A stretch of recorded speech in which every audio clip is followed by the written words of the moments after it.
Welcome back, accomplices. It's been a crazy busy week, so my apologies for the late episode drop from last week. To be fair, you still got your new episode on Wednesday, but it was a little I'm not even high yet. To be fair, you still got your new episode on Wednesday, but it was later than normal. Nothing too exciting has happened this week, but I did find out that I have to take an extra class this quarter for school because I was never informed by the advisor I talked to that there was a certain class that I had to take. So, of course, I didn't sign up for it, and now I'm taking 3 classes when I only wanted to take a max of 2 per quarter. So I'm drowning even more in schoolwork and trying to play catch up in the extra class I just got enrolled in. All while trying to still excel at work and not fall behind with any of that. So, fun freaking stuff. Girl, I literally don't know how you do it. Schoolwork, working full-time, and 3 kids. You're like Wonder Woman. Like, I know I mentioned... Yeah, it's crazy. I know I mentioned that I have to get my CPC for work, but that's like only like 40 hours and I get paid for it. So it's like instead of going to work, I go to the training. So... I commend you. I would lose my shit. Oh, I'm losing my shit. Don't worry about that. Well, I'm always here if you need anything. So in other news, we have a little update about a case we've been following, and I'm sure all of you have too. We never covered the case on the podcast, but it's pretty famous, so we're sure you know all about it. But for those of you that don't, Chad Daybell's trial started on Wednesday morning, and it's pretty juicy. The man is currently facing the death penalty. If you don't know who Chad Daybell is, let us remind you. Piece of shit Chad, aka the Doomsday Prophet, who married that bitch Lori fucking Vallow. He killed off his wife to marry Lori, while Lori also killed her husband. And then he killed Lori's brother and helped Lori kill her 2 youngest children.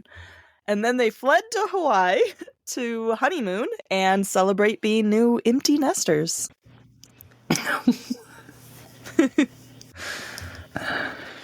So back on our Killer Moms episode, we updated that Lori had been found guilty of killing her children as well as conspiring to kill Tammy Daybell, which is her 5th husband's previous wife. And a judge gave her 3 life sentences. But that is not stopping Chad's lawyers from throwing Lori under the bus even more. During opening statements,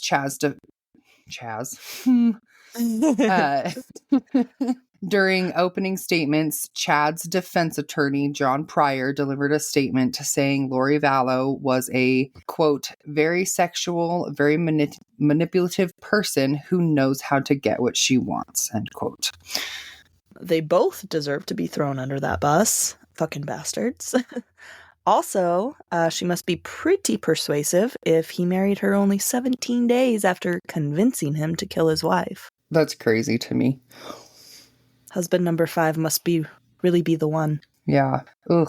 Well, on day 2 of the trial, Chad was visibly shaking as he was being shown graphic photos of his stepchildren's remains and testimony from Detective Ray Hermosillo. I'm going to assume Hermosillo. I forgot how to pronounce it, but that looks about right to me. They took us through the horrific process of digging up the charred remains of Tylee, who was 16, and the bound body of JJ, who was 7. And they were both found buried on Daybell's property. We will continue to follow this trial. That's pretty much just like in a nutshell what's happened the first 2 days. So trial will resume later on this week, and we will continue to follow and give you updates, and then also update you on the sentencing when that happens. I hope he gets life in prison as well. Neither of them deserve to be free ever again. Oh, I completely agree. But every time I see a picture or video of him, I can't help but think he looks like a teacher from high school, but I cannot figure out which one. I'm like, oh my God. He kind of does. What teacher does he look like? I don't know. I can't put my finger on it. I don't know. Like, the more familiar. I look at him, to me, it looks like if Mr. Shampoo and Mr. Carlson had like an illegitimate love child, like that would be Chad Daybell. To anyone listening that went to school with us, you're welcome. To anybody listening that currently goes to that high school, oh, you don't know what school we go to, but if you know those You're welcome. teachers you're also welcome. You're going to be sitting in science class like, oh, shit, he does. That's hilarious. Well, Great. guys, we still have it. Oh, What I did was you just say? going to say great. I was like, great. Like, you ever like run into a teacher? Also, like now that you're like an adult and living your own life, somewhat successful, and then like you see like your teacher and you're like, oh, that's awkward. I ran into Mr. Shampoo at Costco. Well, I didn't run into him, but we walked past each other. Did he say hi? No. Rude. I was like, now every time I see him, I'm just going to think Chad Daybell. A legitimate love child. Listen, Carlson and Shampoo, they were both great. I was going to say they were both great teachers, but Shampoo's really kind of just like, he's mediocre. They were all really nice. They're cool. Like Shampoo was just like super chill and like lax, like just didn't give a shit. And Carlson was like super cool. So, anyways, sorry, interrupted. Well, guys, we still have a case to cover this week, and I'm presenting. So let's get to it. This case was suggested to me by my friend Shannon. She was the one who suggested the Shabusiness case too, and that one was my favorite case ever. So obviously I got to take her suggestion seriously. But also after doing both of these cases though, I'm starting to think she may just have a thing for decapitation. Hey, some people got weird kinks. I'm talking about you, Shannon. So I don't have a lot of childhood information for this guy, except that Brian Cohee Jr. was born in 2002 in Mesa County, Colorado. He grew up with his parents, Brian Sr. and Terry, and with his brother, Andy. So 2002? Yeah, just a little baby. Not really a baby. He'd be 22. But compared to us, he's a little baby. I don't know, actually, if we have yet to do a case on a killer who was born prior to 2000. After us, right? So this is okay. Continue. It's a first. That's what I was going for. It's a first. I finally got high, guys. So. Hey, I'm back. Hello. Again, Tara.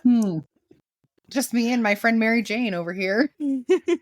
On March 1st, 2021, Brian's mom, Terry, was cleaning up and putting a few things away in her son's room. That's when she spotted a Rubbermaid container in his closet, and her mother curiosity got the better of her. She started digging through it since she didn't recognize it. As a mom, I'd probably do the same, except for he's an adult at that point. I don't know.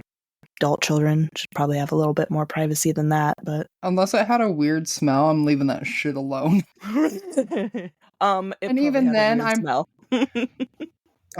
I'm probably still leaving that shit alone. You be opening it up.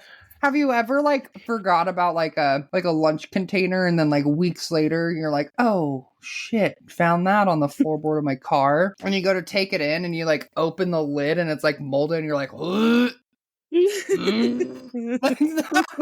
Like my mind, honestly, I'd just be like, nah, I'm just gonna leave that alone. Nah, I'm good. Not dealing with that today. So she saw a plastic bag in the container, and she thought, what in the world does he have in here? And that's when she realized it was heavy. She held it, and that's when she noticed maggots covering something in the bag. She carried it to the kitchen sink, where she noticed it was double bagged. And somehow she kept going, because then she ripped open the first bag, and she saw a human ear. She immediately called her husband to get home right away. He was with their other son at a sports game or something like that. When Brian Sr. arrived home, he threw a towel over the bag so they didn't have to look at it. And then they called Brian Jr. home. Then they called the police. They did it that way to ensure that Brian Jr. would be home when the police got there, because he was apparently at a friend's house. I'm not quite sure how they got him to come home. Like, hey, we found a head in your room. Get home.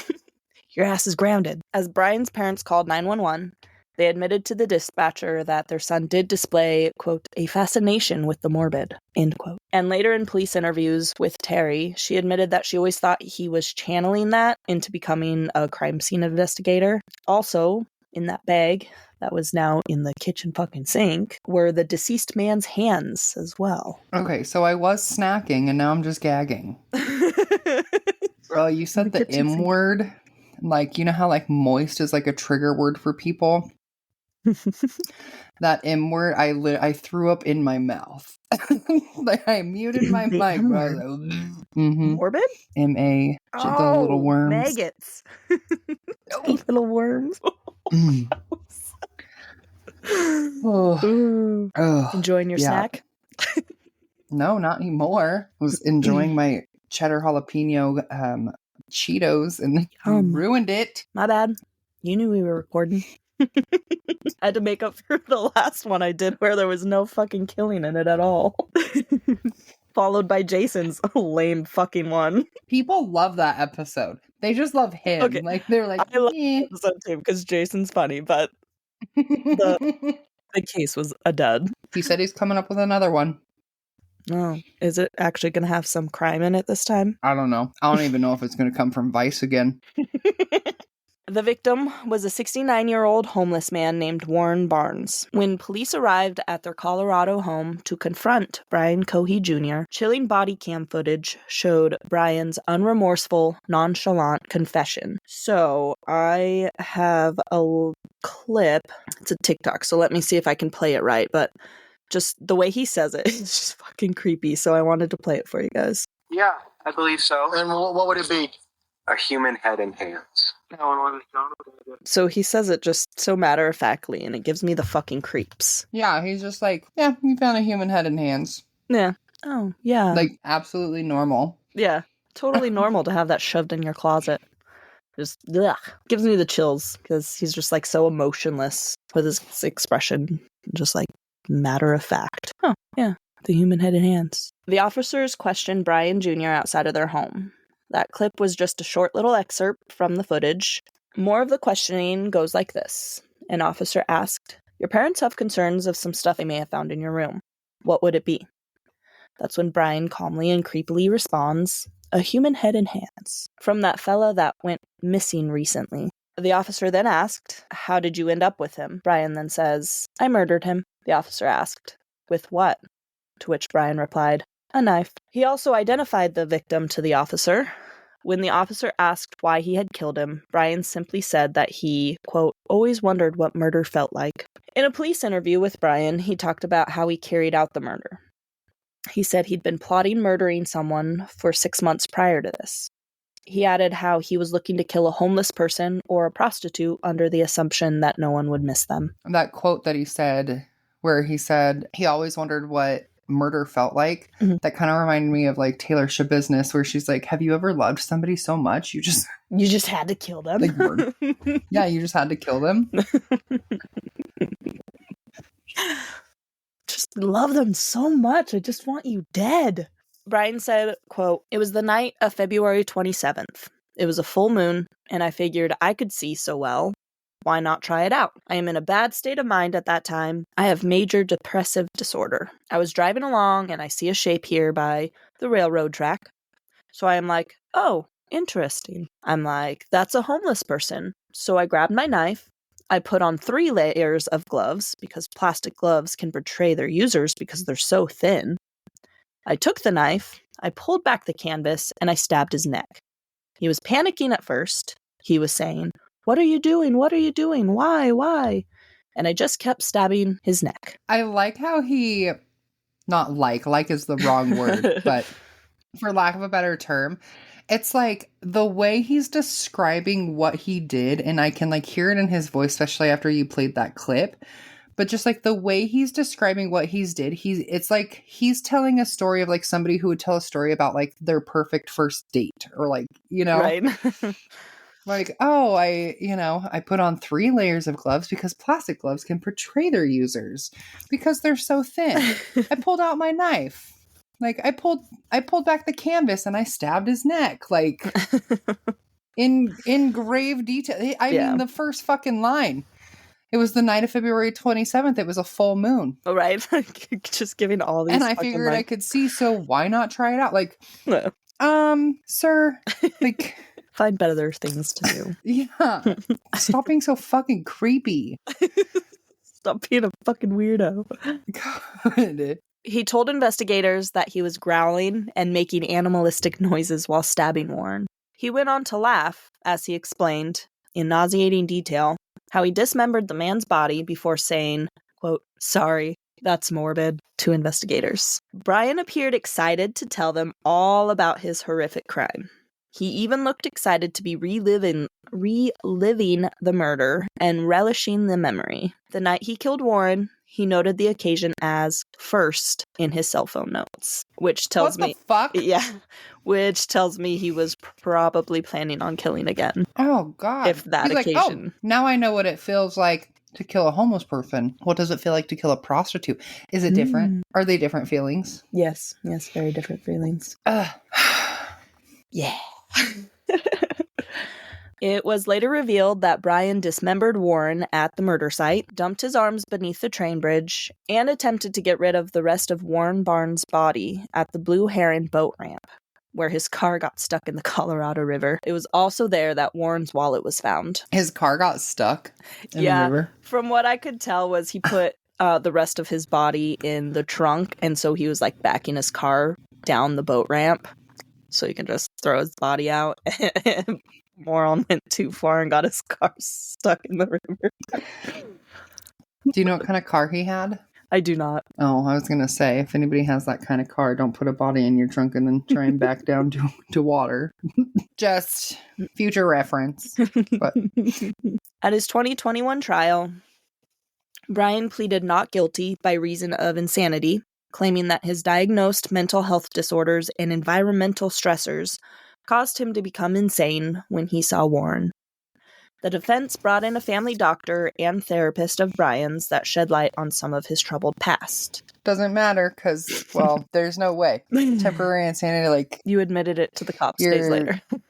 Yeah, you admitted it to the cops. You went in full detail. You had this fucking great story to tell them. Not great as in like, oh yeah, so great, you killed a guy, but like, you know, like the presentation of your story. Yeah, there's no way. Don't even try. Oh, he tried. Don't even try. You knew exactly what you were doing. You planned it out. Part of being for 6 months temporarily insane or like not understanding like your competency or anything like that. Like, nope. At the age of 15, Brian started seeing their family doctor, Dr. Craig Gustafson.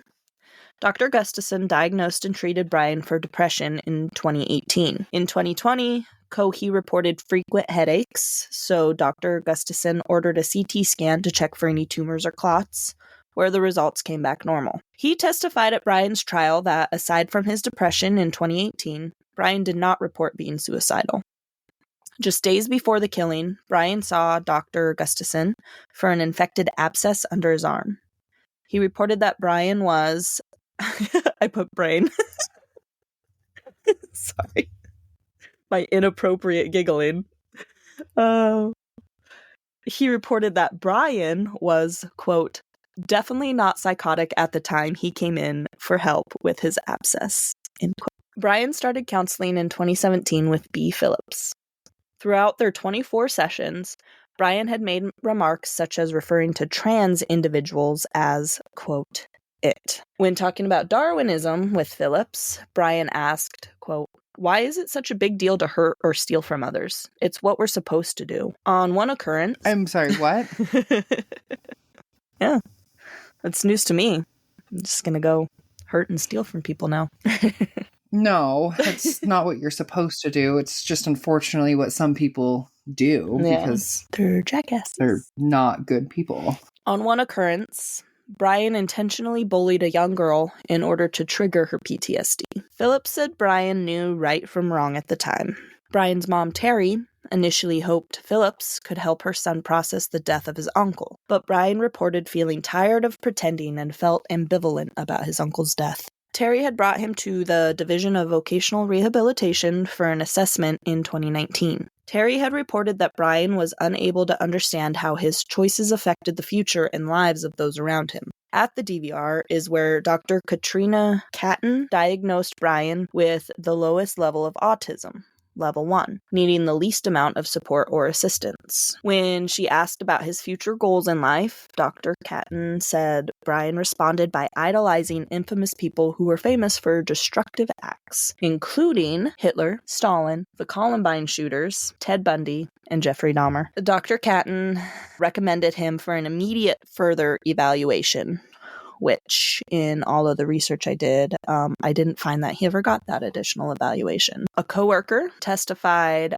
at his trial that Brian became more and more talkative in the months leading to his arrest. Summer Clemens was a courtesy clerk back in 2021 at the Safeway where Brian worked. She said he mentioned not having any friends, and in an attempt to cheer him up, she expressed that she, along with other coworkers, were his friends. Brian responded back saying, quote, "They are only my friends out of pity." Like, he pitied them or they pitied him? They pitied him for not having any friends, is how I took that. This guy's creepy. Yes, he is. Judge Richard Gurley, who presided over this case, called it one of the most horrific he had seen in his 37 years with the criminal justice system. The judge also stated that although it was evident that Cohee suffered from mental problems and viewed things differently, murder was on his mind for quite some time. Despite pleading insanity, the jury determined that Cohee was able to tell right from wrong after a 2-week trial and 2 days of deliberation. They found Brian Cohee Jr. guilty of first-degree murder, 2 counts of tampering with a deceased human body, and tampering with evidence. Judge Gurley... just realized it was Gurley. He's kind of girly. Way to be inappropriate, Shaina. Sorry. Don't apologize to me. You apologize to Nolity. Oh, shit, yeah. Sorry, my inappropriate giggling. I'll stop. Judge Gurley sentenced Cohee to the rest of his natural life in prison, plus 13 and a half years. Brian is currently serving his sentence at the Buena Vista Correctional Facility in Colorado. He'll never be eligible for parole, which is good. Fucking bastard.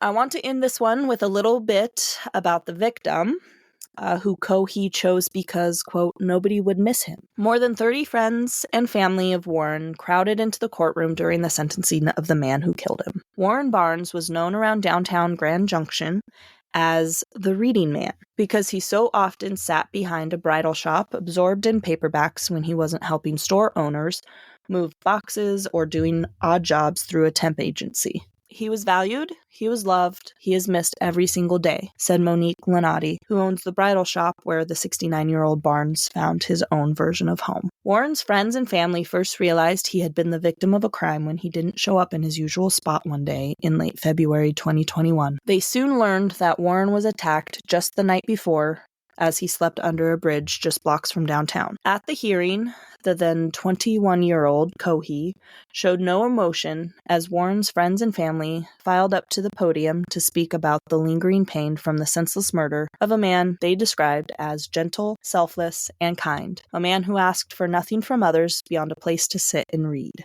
Geraldine Shipp, one of Warren's 8 siblings, said she still has nightmares about the way her brother was brutally murdered just a day after he called her to wish her a happy birthday. She told the court that since the murder, she's been filled with a deep sense of loss and sadness because she will never get a call from her brother again. Quote, "He was a man of honor, a man of integrity, a man loved by his community and family. Friends and family stressed that he always had a place to stay with them, but that he chose to live outside. They noted that he was never known to beg or to hassle a passerby. He had a stock phrase for those who wished him a nice day. It was, 'And you also.' He shared his daily Subway sandwiches with the birds that would gather around his scuffed boots. He would help anyone who needed anything, including the defendant.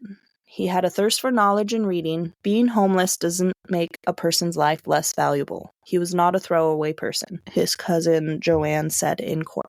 In further proof of that, a memorial sculpture was erected in the breezeway near where he used to sit in downtown Grand Junction, where he was known and loved. It is a metal replica of his chair with a stack of books etched with the titles of some of his favorite westerns. An inscription on the back of one of the books reads, "And you also." For the Barnes family, justice is served, and while Warren is gone, he will never be forgotten. That's so sad, what you said there about just because a person is homeless doesn't make like their life less valuable. And he wasn't a throwaway person. Like that is so true. Like I know there's definitely like the fair share of those homeless people who are, you know, like addicts and just, I don't want to say worthless because I still don't think they're like worthless, but to assume that somebody wouldn't be missed simply because they are homeless or, you know, whatever their position in life might be, like that's just fucked up. Yeah. That's just awful. And I'm so glad that Warren had such like a big community around him. Yeah. And had all of that support, you know. Yeah. And I'm sorry to his family and his friends that now have to live without him. That's just, wow. Yeah. That was a good case. You really rebounded, Shaina. Thank you. I'm proud of you. Thank you. And thanks, Shannon. She's the one who sent it to me. So thank you, Shannon, for your weird headless fascination. Yeah, it's still just like, it bothers me that Brian tried to plead like temporary insanity. Yeah. Just because like at work, like I deal with a lot of the population so I work for like our True Bloods program, and True Bloods was a lawsuit versus the state of Washington where individuals who were considered to be like incompetent were waiting for evaluations, and they were kind of just like deteriorating in jail. So there was like this huge lawsuit about it. And so like I know a lot about like what it takes to become incompetent, or like if there's like any doubt of incompetency, and then they have to go through like forensic navigators to be referred to have evaluation done. And it's pretty much like saying that the individual would not be fit to stand trial because they wouldn't understand like what they did, or wouldn't understand the charges that are being against, you know, being like brought against them. And so the fact that this man is able to just nonchalantly like talk about the night and what happened about the night and everything like that, and even admitting like I just wanted to know what it'd be like to like murder somebody, like to then try and turn around and say like, oh yeah, no, I did it because of like temporary insanity because of my depression. Like, yes, depression is a real thing. I'm not trying to downplay that, but that doesn't mean that your understanding just kind of goes out the window. Yeah. So that really bothers me. That also bothers me, like when people, you know, like Taylor Shabusiness, she kind of did the same thing where she like admitted like, oh yeah, no, like I kind of blacked out, but then I came to and just kept fucking going, like decided, why not? Yeah. And then still tried to do like temporary insanity. Jeffrey Dahmer did the same thing. He knew exactly what he was doing. He was super meticulous with it. Like he knew what he was doing every step of the way, and then he still tried to plead temporary insanity. Yeah. And it's like, and then shit especially like that when really he's describing like what happened that night, and he's like, and then, you know, he took the time to think about the gloves and was like, oh no, I put on 3 pairs of gloves because they're thin. Yeah, like exactly. I feel like if you were having a mental break, your entire mental state would be gone. Not thinking, I gotta put on multiple layers of fucking gloves because they're gonna betray the owners. Yeah, that really gets to me when people try and plead like temporary insanity. Yeah. Well, guys, that's all we have for you this week. So we're going to get out of here, but don't forget to come back next week. I will have a case for you. Don't know what yet, but I will have something, I promise. Thank you for joining us. As always, we love hearing from you. You can reach us on Facebook, Instagram, or by emailing us at thickthighsmurdervibes@gmail.com. Bye, guys. We'll see you next week. Bye. What a fuckhead, that guy. Yeah. Oh, yeah, you're here because you found a head and hands. A human head and hands.